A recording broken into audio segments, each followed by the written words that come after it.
tal? Muy buenas noches y bienvenidos a una nueva edición de Espacio Abierto. Aquí en Televisión de Ferrol hoy nos acompaña el portavoz del PPDG y diputado en el Parlamento de Galicia, Miguel Tellado. ¿Qué tal, Miguel? Buenas noches. Buenas noches. Bueno, vamos a empezar por Ferrol, porque en los últimos meses le hemos visto en diferentes ruedas de prensa criticar la actual gestión del gobierno municipal. ¿Qué es lo que más les preocupa o qué es lo que no les gusta que se está haciendo ahora mismo en el gobierno de Jorge Suárez? Bueno, nosotros creemos que desgraciadamente Ferrol tiene un gobierno que sinceramente creemos que no está a la altura de las circunstancias, ¿no? Es un gobierno en minoría. Si sumamos los 6 concejales de Ferrol en Común más los 5 del PSOE, suman 11 en una corporación de 25, donde la mayoría está en 13, y es un gobierno que no tiene mayoría, que demuestra día a día su incapacidad para hacer frente a los retos de futuro de esta ciudad. Es un gobierno que además actúa de forma sectaria, y lo estamos viendo ante distintos conflictos que el propio gobierno genera, con la Semana Santa, con los comerciantes, con los hosteleros. No hay colectivo con el que este gobierno municipal no se haya enfrentado ya, y es un gobierno dividido. Llevamos 9 meses de legislatura y en 9 meses hemos visto pues otras tantas divisiones internas entre Ferrol en Común y el Partido Socialista de Beatriz Estallo. Es un gobierno mal avenido, un gobierno que es incapaz de sacar adelante las cuestiones más básicas, y prueba de ello es que estando en el mes de marzo, a día de hoy todavía no solo no se han aprobado los presupuestos del 2016, es que ni siquiera se han elaborado, es que ni siquiera hay un documento que el gobierno municipal haya remitido a los grupos de la oposición, ¿no? Y un gobierno que en pleno mes de marzo no tiene los presupuestos aprobados es un gobierno que no sabe lo que quiere hacer, es un gobierno que no tiene un proyecto para llevar a cabo y que, bueno, pues dedica el día a improvisar y a, bueno, pues a fuegos de artificio, ¿no? Creando, bueno, pues polémicas estériles para, bueno, pues ir ocupando un poco a la opinión pública, pero al final en el día a día lo que vemos es que en Ferrol no sucede nada. Han criticado también que es un gobierno opaco, ¿no? Que no comunica, por lo menos al Partido Popular, que no se entera de las cosas que pasan, sino que se entera a través de la prensa, que incluso en comisión pues no reciben esa información, ¿no? Bueno, este es un gobierno que desde que se ha puesto en marcha, en cuanto a comisiones informativas, no ha celebrado ni el 50% de ellas. Por lo tanto, es un gobierno que, a pesar de estar en minoría, no rinde cuentas ante los grupos de la oposición. Es un gobierno que ha tardado 8 meses en hacer pública las declaraciones de bienes y de intereses de los miembros de la corporación municipal, que es algo a lo que todos los ciudadanos tienen derecho, yo creo que a la semana siguiente de tomar posesión el gobierno. Bueno, pues bien, han tardado más de 8 meses. Es un gobierno que, bueno, pues al final no escucha a la ciudadanía, y como no escucha, toma decisiones por su cuenta, y al final efectivamente es un gobierno opaco, que no comunica cuáles son sus verdaderas intenciones, y que, bueno, pues los grupos de la oposición se enteran a través de los medios de comunicación de las intenciones del gobierno municipal, y en algunos casos las intenciones del alcalde no coinciden con las intenciones de la teniente de alcalde o alcaldesa, y al final lo que vemos es que hay un gobierno dividido, que el propio gobierno se entera una parte de lo que la otra parte quiere hacer a través de los medios de comunicación, y por lo tanto, bueno, pues creemos que sinceramente Ferrol no merece un gobierno de estas características, ¿no? Una de las ideas de ese gobierno que ahora mismo tenemos en Ferrol es peatonalizar más todavía la ciudad, ¿no? Se habla de la calle Magdalena, de la calle María. ¿El Partido Popular está a favor o en contra de esa peatonalización? Vamos a ver, Ferrol es una ciudad que aspira a ser peatonalizada cada vez más, ¿no? Pero lo cierto es que peatonalizar no es solo quitar los coches de las calles. Peatonalizar requiere de muchas cosas que se deben hacer antes de quitar los coches de las calles, ¿no? Hace falta un plan de transporte planificado, coordinado, consensuado con los representantes de los vecinos, con los representantes de los hosteleros, con los representantes de los comerciantes. Tiene que haber, bueno, pues facilidades para los residentes del barrio. Bueno, este gobierno lo único que dice es que quiere peatonalizar y que lo quiere hacer a la brava, sin escuchar a los vecinos, sin escuchar a los comerciantes, sin escuchar a los hosteleros. Nosotros creemos que eso es un error. Efectivamente, lo ideal es que Ferrol avance en la peatonalización, pero tiene que ser una peatonalización consensuada y acordada con todos los colectivos, y desde luego nada se está haciendo en esa dirección. Nosotros creemos que el barrio de la Magdalena está en una situación límite. No es un barrio que esté en buena situación, y por lo tanto hay que tener mucho cuidado con las medidas que se adoptan, ¿no? Y que peatonalizar a la brava la calle María o la calle Magdalena puede suponer darle la puntilla definitiva a un barrio que pasa por una situación delicada y que puede acabar como Ferrolbello, un barrio en las peores condiciones, ¿no? Y por lo tanto yo creo que peatonalizar sí, pero antes de peatonalizar hay que revitalizar el barrio, hay que hacer que cada vez viva más gente en el barrio de la Madalena, hay que hacer que abran comercios y no cierren, hay que dotar de servicios a los residentes, y de todo eso el gobierno municipal nada ha hablado, ¿no? Por lo tanto, yo creo que es un plan equivocado, que lo único que me tranquiliza es que creo que no lo van a hacer, porque este gobierno habla mucho pero luego es incapaz de hacer absolutamente nada, pero en cualquier caso creemos que es un error. Hay un ejemplo claro, ¿no? El gobierno municipal anterior dejó consensuado con representantes de los vecinos, con comerciantes, con hosteleros, una ordenanza reguladora del estacionamiento en la zona centro. Una ordenanza que, a pesar de estar consensuada, que es la gran bandera de este gobierno municipal, la participación, a pesar de estar consensuada con todos los colectivos, este gobierno tiró por tierra. Bueno, lo cierto es que este mismo gobierno, el de Jorge Suárez, decidió de la noche a la mañana cerrar al aparcamiento la calle Real sin consensuar absolutamente con nadie. Por lo tanto, los adalides de la participación al final son, bueno, pues los máximos exponentes de la imposición y del gobierno de la tiranía, ¿no? Que es un poco lo que vemos en este gobierno de Jorge Suárez y Beatriz Estallo. Nosotros creemos en la peatonalización, pero antes de peatonalizar hay que hacer muchísimas cosas. Aparcamiento disuasorio para la gente que viene a comprar o a trabajar al centro de la ciudad, una serie de requisitos para los residentes para que puedan acceder con su vehículo hasta la puerta de su domicilio. Hay que adoptar un montón de medidas antes de peatonalizar y creemos que este gobierno no camina en la dirección adecuada. Bueno, hablaba antes de la población de Ferrol que está descendiendo, ¿no? Cada día más, porque hay que revitalizar un poco la ciudad, pero ¿eso cómo se puede conseguir, Miguel? Bueno, algunos nos dijeron que si gobernaban las mareas en Ferrol se iban a arreglar todos los problemas. Y lo que estamos viendo es que desde que gobiernan las mareas en Ferrol cada vez se reduce la población a un porcentaje más rápido, ¿no? ¿No considera, perdón, disculpe, que es poco tiempo para hacer esa valoración? Desde luego, llevan 8 meses, pero lo cierto es que en 8 meses no solo no han hecho nada, sino que a día de hoy tampoco han sido capaces de decir lo que quieren hacer y cómo van a cambiar esta ciudad, ¿no? Ahí me sorprende cómo, cambiando el gobierno municipal, en esta ciudad se han acabado las manifestaciones. Y es algo que no deja de ser curioso, ¿no?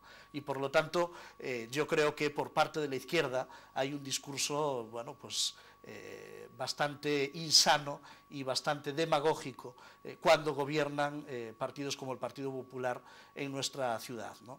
El futuro de Ferrol pasa por algo de lo que llevamos 40 años hablando y que nunca se ha hecho realidad, y yo creo que ahora comienza a verse, que es la diversificación industrial. El gran problema de Ferrol es depender de forma, yo creo que casi exclusiva, del monocultivo del sector naval, ¿no? Hoy, afortunadamente, la economía de la comarca de Ferrolterra comienza a diversificarse, y en los astilleros de Ferrol no solo se construyen barcos civiles, barcos militares, además no hay ningún tipo de limitación productiva como había en la antigua Astano para construir cualquier tipo de barco, sino que además hemos entrado en el sector de la eólica marina. Y esa es la diversificación que en Ferrol llevábamos reclamando décadas, ¿no? Yo creo que el futuro de Ferrol pasa por abrir la economía, por no depender exclusivamente del naval, y que en ese camino se está avanzando. Y es evidente que además, bueno, pues hoy podemos decir que hay una serie de contratos con respecto al sector naval encima de la mesa que cuando nosotros llegamos al gobierno de España no había, ¿no? Cuando nosotros llegamos, el gobierno de Zapatero había conseguido en los últimos 5 años 0 contratos. Ni un solo pedido para los astilleros de la ría de Ferrol. Hoy podemos hablar de que se está construyendo y acabando ya el flotel para Pemex, hoy se está construyendo, trabajando en el buque de acción marítima para la Armada Española, primer buque que encarga la Armada Española desde el año 2008 a los astilleros de la ría de Ferrol, hoy se está trabajando en el diseño y la ingeniería de un LHD para la Armada de Turquía, hoy se está trabajando, como decía, en el proyecto de la construcción de 29 jackets de eólica marina para Iberdrola, el proyecto Vikinger. Se está trabajando ya en las 5 macroestructuras flotantes de Statoil, que Statoil le ha encargado a la UTE Windar Navantia. Y hay encima de la mesa 2 grandes expectativas sobre las que nosotros somos optimistas y en las que se llevan trabajando meses, si no años, ¿no? Que es el contrato con Australia y el contrato con Arabia Saudí. Yo creo que estamos ante contratos muy maduros, que pueden ser noticia en un plazo corto de tiempo y que, bueno, pues garantizarían plena ocupación para los astilleros de la Ría de Ferrol y para las auxiliares, yo creo que para un lustro. Y por lo tanto estamos con expectativas que yo creo que son muy ciertas y que se podrían materializar en un plazo muy corto de tiempo, que dibujaría un escenario completamente distinto. En Ferrol se han solapado crisis distintas, ¿no?, en el mismo tiempo. La crisis general que ha afectado a todo nuestro país desde el año 2008 y de la que ya empezamos a salir, y una crisis, la del sector naval, que arrastramos desde hace 30 años, desde la década de los 80. Esa difícil conjunción de dos crisis ha hecho que Ferrol viviese esta crisis de los últimos años bueno, pues de forma muy acuciante. Nosotros creemos que podemos empezar a ver la luz al final del túnel y que estamos ante perspectivas que yo creo que son muy positivas, ¿no? Muy positivas. El contrato con Arabia Saudí es optimista, comenta Miguel, pero ¿para aquí, para los astilleros de Ferrol, o se irá más para Cádiz? Bueno, nosotros lo que creemos es que hay tres grandes contratos que beneficiarían a Ferrol. El contrato de Australia, que bueno, es Navantia quien tiene que definir cómo se reparte la carga de trabajo, ¿no? Pero el contrato de Australia, que yo creo que en su práctica totalidad serían los astilleros de la Ría de Ferrol. En contrato de Arabia Saudí, que son corbetas y que yo creo que se haría entre el sur y la Ría de Ferrol. Y hay el contrato de los petroleros, que se va a hacer entre el sur y también entre la Ría de Ferrol, ¿no? De forma que en Ferrol se van a hacer las 4 proas y los bloques de máquinas de esos 4 petroleros. Por lo tanto, estamos hablando de expectativas serias y yo no me preocuparía, irreales. Yo no me preocuparía tanto de cómo afecta el reparto de la carga de trabajo, siempre que en Ferrol podamos hablar de plena ocupación. Y yo creo que en Ferrol, si se materializan los 3 contratos, uno de ellos ya está, el de los petroleros, podríamos hablar de plena ocupación. Y eso es algo de lo que no se hablaba a lo mejor hasta hace 10 años, ¿no? Y por lo tanto yo creo que el gobierno de Mariano Rajoy puede estar orgulloso de haber encontrado los astilleros con 0 contratos en la Ría de Ferrol y finalizar la legislatura con expectativas firmes de, bueno, pues alcanzar en un plazo, yo creo que breve de tiempo, la plena ocupación. Yo soy francamente optimista. Hablaba de que la economía no dependa únicamente del naval en la zona de Ferrolterra, pero sí de los astilleros, ¿no? Diversificando, pero sí de los astilleros. Bueno, hay más motores económicos de la comarca y yo creo que uno de ellos clave es el puerto de Ferrol. El puerto genera en torno a 5.000 empleos entre directos e indirectos. El sector logístico, que juega un papel determinante para el futuro de Galicia en general y de nuestra comarca en particular, y ahí está la terminal portacontenedores, que ha sido un proyecto muy apoyado y muy impulsado por la Xunta de Galicia, pero también está el sector energético, y dentro del sector energético tenemos que hablar de la central térmica y los ciclos combinados de Aspontes, y también de la planta de gas de Reganosa, en la que se prevé una ampliación de capacidades, ¿no? Por lo tanto, la diversificación no es solo sector naval y eólica marina, sino que la diversificación tiene que ser, bueno, pues diversificar los sectores productivos y diversificar, bueno, pues la oferta industrial, ¿no? Nosotros tenemos que decir que, bueno, pues en el polígono de Río do Pozo, en Narón, que ha recibido importantes ayudas del Gobierno de España y del Gobierno de la Xunta de Galicia, hay empresas muy importantes de las que también generan tejido productivo en toda nuestra comarca, ¿no? Y por lo tanto, diversificar es abrirse a muchas más cosas, ¿no? Bueno, y debe generarse, por supuesto, más empleo para revitalizar esta comarca, que lo necesita además y mucho. Precisamente esta semana conocíamos cifras del paro que ha bajado en Galicia, ¿no? Y en Ferrol, Ume y Ortegal, son 518 parados menos. Y Miguel Tellado también es optimista. ¿Habrá más carga de trabajo, no solo en astilleros, de cara a los próximos meses? Vamos a ver, el paro baja, efectivamente, pero lo que baja todavía es insuficiente, ¿no? Lo cierto es que las tasas de paro, y especialmente en la comarca de Ferrolterra, son todavía excesivamente altas y, bueno, pues las tasas de ocupación son extremadamente bajas, ¿no? Y eso dibuja un escenario francamente preocupante, ¿no? Por lo tanto, yo creo que no debemos caer, bueno, pues en la gran satisfacción y en triunfalismos pensando que todo está hecho. Yo creo que queda mucho por hacer, pero es verdad que caminamos en la senda correcta, ¿no? Y por lo tanto, bueno, pues un optimismo, yo diría que moderado, ¿no? Lo cierto es que en Galicia el paro está bajando a una media de un 8% anual, ¿no? En el último año el paro bajó en Galicia un 8,5%.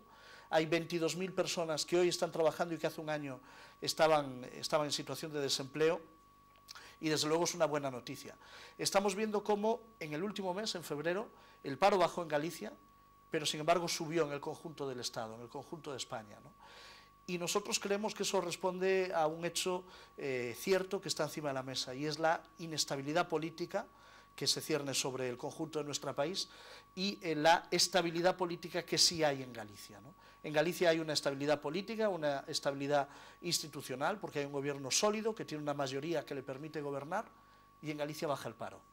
En España hoy hay una situación de incertidumbre, no se sabe cuál va a ser el gobierno y cuánto puede durar el gobierno futuro, una situación de profunda incertidumbre política y por lo tanto de gran inestabilidad institucional, y en el conjunto del país el paro está subiendo. Bueno, pues yo creo que eso es lo que nos debe hacer... Aunque Galicia forme parte del conjunto del país. Aunque Galicia forme parte del conjunto, ¿no? Al final estamos comparando medias, ¿no? Pero lo cierto es que yo creo que la estabilidad política es fundamental para la creación de empleo y para el crecimiento económico. Y que, bueno, pues a nosotros nos ha tocado gobernar en España unos años francamente difíciles, tomando decisiones muy complicadas, porque no era fácil decidir cómo se hacía frente a esta crisis y cómo se respondía a las exigencias de Europa, pero hemos sido capaces de, bueno, pues en un país que venía de destruir 3,5 millones de empleos, nosotros podemos decir que en España en el último año se han creado 500.000 de puestos de trabajo. Y eso, desde luego, ¿es insuficiente todavía? Sí. Pero desde luego la tendencia es radicalmente distinta, ¿no? Y hemos pasado de destruir empleo a crear empleo, ¿no? Y por lo tanto, bueno, pues nosotros creemos que estamos en la senda correcta, pero que la inestabilidad política que se cierne sobre nuestro país puede hacer que esa recuperación, que todavía es insuficiente, bueno, pues se vaya al garete, ¿no? Y por lo tanto, bueno, pues nosotros somos optimistas, pero lo cierto es que, bueno, con cierta preocupación sobre el futuro, ¿no? Por el futuro de España, ¿no? ¿Cómo ve la situación? ¿Habrá nuevas elecciones? ¿Cree que el Partido Popular, si las hubiese, debería cambiar su candidato? ¿Confían en Mariano Rajoy? Bueno, es una situación bastante compleja de analizar. Yo creo que va a haber un gobierno de izquierdas, que va a haber un gobierno Partido Socialista con Podemos y con los partidos independentistas, con Esquerra Republicana de Cataluña y con Democracia y Libertad. Y lo creo porque generalmente el señor Pedro Sánchez ha hecho siempre lo contrario de lo que ha dicho, ¿no? Ayer lo veíamos decir que no pactaría con la izquierda independentista, con Esquerra Republicana, con los partidos secesionistas catalanes. Bueno, pues es el mayor indicador de que probablemente esté a estas horas sentado con ellos intentando llegar a un acuerdo, ¿no? Y por lo tanto, yo en ese sentido soy pesimista. Yo creo que va a haber un acuerdo porque el señor Pedro Sánchez está dispuesto a absolutamente todo con tal de conseguir, bueno, su ambición personal, que es ser presidente del gobierno. Decía hace unos días un socialista histórico de Galicia que Pedro Sánchez en realidad lo que quiere es ser expresidente del gobierno, ¿no?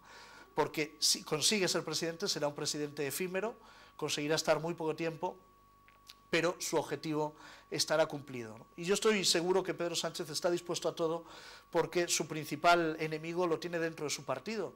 Y por lo tanto yo creo que Pedro Sánchez, bueno, pues sí o sí, acabará pactando con Podemos y con Esquerra Republicana y con Democracia y Libertad.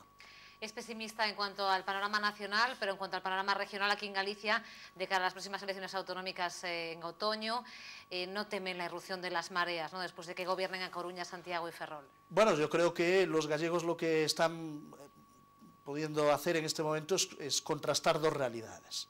La realidad de la Xunta de Galicia, que es un gobierno estable, sólido, solvente, con un presidente que lidera la comunidad y que tiene claro hacia dónde debemos ir, que es Alberto Núñez Feijóo, y que del otro lado, bueno, pues hay el modelo de las mareas, que son gobiernos inestables, aupados por un partido socialista que gracias a haberlos aupado se ha convertido ya en la tercera fuerza política en Galicia, y por lo tanto, bueno, pues ahí estamos viendo, ¿no? Ni en Ferrol, ni en Coruña, ni en Santiago hay presupuestos aprobados para este año, ¿no? Y por lo tanto, todo eso que los alcaldes rebeldes, como se llaman, todo lo que dicen que quieren hacer, pues no lo pueden hacer y no lo van a hacer porque no tienen presupuestos para llevarlo a cabo, ¿no? Por lo tanto, nosotros creemos que los gallegos tienen la oportunidad de comprobar cuáles son las ventajas de la estabilidad política y de la estabilidad institucional y cuáles son los riesgos de la inestabilidad y de, bueno, pues jugar a la ruleta rusa con gobiernos de ese calibre, ¿no? Por lo tanto, nosotros lo que creemos es que, bueno, pues hay un proyecto solvente, sólido, serio, que es el que encabeza el Partido Popular, y del otro lado hay una amalgama de partidos que además piensan distinto y defienden cuestiones completamente distintas, que estarían dispuestos a ponerse de acuerdo si el Partido Popular no consigue los 38 diputados que marcan la mayoría absoluta, estarían dispuestos a ponerse de acuerdo solo con un objetivo, que es que no gobierne el Partido Popular. El problema es que al día siguiente hay que empezar a tomar medidas y hay que empezar a gobernar, ¿no? Y a partir de ahí pues pasaría lo mismo que pasó en los años del bipartito, ¿no? Un gobierno que, bueno, pues efectivamente les unía una ansia, que era que no gobernase el Partido Popular, pero más allá de eso no eran capaces de llevar a cabo ningún proyecto común. Si un bipartito fracasó en Galicia, un tripartito o un cuatripartito, que es la alternativa al Partido Popular de Galicia, yo creo que sería francamente desastroso. Por lo tanto, en el Partido Popular de Galicia lo que tratamos en estos días es de convencer a Alberto Núñez Feijóo de que vuelva a ser por tercera vez nuestro candidato y que asuma, bueno, pues, y que encabece el proyecto del Partido Popular por otros 4 años más. ¿No está convencido todavía? Bueno, el presidente lo que ha dicho es que él ha abierto un proceso de reflexión para decidir si tiene sentido y si aporta a Galicia todavía que él se vuelva a presentar. Desde luego en el Partido Popular de Galicia hay unanimidad y todo el mundo quiere que Feijóo siga siendo el presidente del partido y siga siendo nuestro candidato y por consecuencia el presidente de la Xunta de Galicia. Él se había marcado como objetivo 2 legislaturas, 8 años, y él ha decidido abrir un proceso de reflexión sobre si debe optar a una tercera legislatura como le pide el partido o si debe dar paso a otra persona. Bueno, pues yo creo que frente a lo que ocurre en otros partidos, en el Partido Popular de Galicia hay unanimidad sobre que todos creemos que Feijóo es el mejor candidato y por extensión el mejor presidente que puede tener Galicia. ¿Y candidato a España? ¿Lo vería usted como presidente del gobierno? Bueno, es evidente que hay muchas voces que desde distintos sitios reclaman que Alberto Núñez Feijóo dé el paso a la política nacional. Feijóo tiene un compromiso con Galicia y nosotros lo que esperemos es que siga al frente de este proyecto, ¿no? Pero es evidente que, bueno, pues que Feijóo recibe todos los días muchas voces que lo reclaman al ámbito nacional y que, bueno, pues mucha gente cree que sería un magnífico líder, ¿no? Pero bueno, ese es el líder del Partido Popular de Galicia y nosotros lo que esperamos es que siga siéndolo. Bueno, una última. Miguel Tellado hablaba de que, bueno, los gallegos deberán elegir si quieren o no estabilidad, pero considera que el propio Partido Popular se ha hecho daño a sí mismo, sobre todo en algunas autonomías, algunas comunidades, y que por eso ha recibido ese castigo, digamos, de la población. Bueno, yo creo que hay dos cuestiones, ¿no? El Partido Popular, es evidente que en las elecciones generales hemos recibido 7.300.000 votos, cuando en el año 2011 habíamos recibido cerca de 11 millones de votos, ¿no? Y por lo tanto ha habido un castigo para el Partido Popular, que yo creo que se debe a 2 motivos fundamentales. El primero probablemente ha sido un gobierno, el de Mariano Rajoy, que ha tenido que adoptar medidas en algún caso impopulares, ¿no? Y que no se han explicado debidamente, pero lo cierto es que la ciudadanía ha podido comprobar cómo al final lo que se ha conseguido es conseguir el objetivo que era frenar la sangría del desempleo y empezar a crear puestos de trabajo en nuestro país. Y en segundo lugar, es evidente que hemos recibido el desgaste que producen, bueno, pues la aparición de distintos casos de corrupción por parte de miembros de nuestro partido, ¿no? Nosotros siempre condenamos cualquier caso de corrupción en el Partido Popular, en el Partido Socialista o en cualquier partido que se produzca, pero desde luego a nosotros los que nos preocupan son los que se producen en nuestro partido, ¿no? Y yo creo que, bueno, pues hemos recibido un castigo por esos casos de corrupción y hemos recibido también un castigo porque creo que como partido tampoco hemos estado a la altura de las circunstancias persiguiendo aquellos casos en casos determinados, ¿no?, que saltaban, ¿no? Y por lo tanto yo creo que los ciudadanos hubiesen querido mayor contundencia por parte del Partido Popular, de la dirección del Partido Popular, contra determinados cargos que saltaban con determinadas imputaciones, y yo creo que eso ha sido un error y que el partido no ha estado a la altura de las circunstancias. Es verdad que se han aprobado una serie de mecanismos que permiten una lucha contra la corrupción más sólida y más persistente, y que desde luego hay cambios normativos que se han aprobado en esta legislatura sin precedentes, ¿no? Pero en cualquier caso es evidente que la corrupción nos ha causado daños, bueno, pues en distintas comunidades, como es obvio. Bueno, pues como yo nos quedamos, Miguel Tellado, gracias por acompañarnos. Muchas y gracias muy buenas a vosotros. noches, un placer. Gracias. Y a ustedes también, gracias como siempre por estar ahí, por vernos cada noche en Televisión Ferrol. Recuerden que pueden ver este programa en nuestra página web tvferrol.es o visitando nuestro canal a la carta de YouTube. Muy buenas noches y hasta mañana.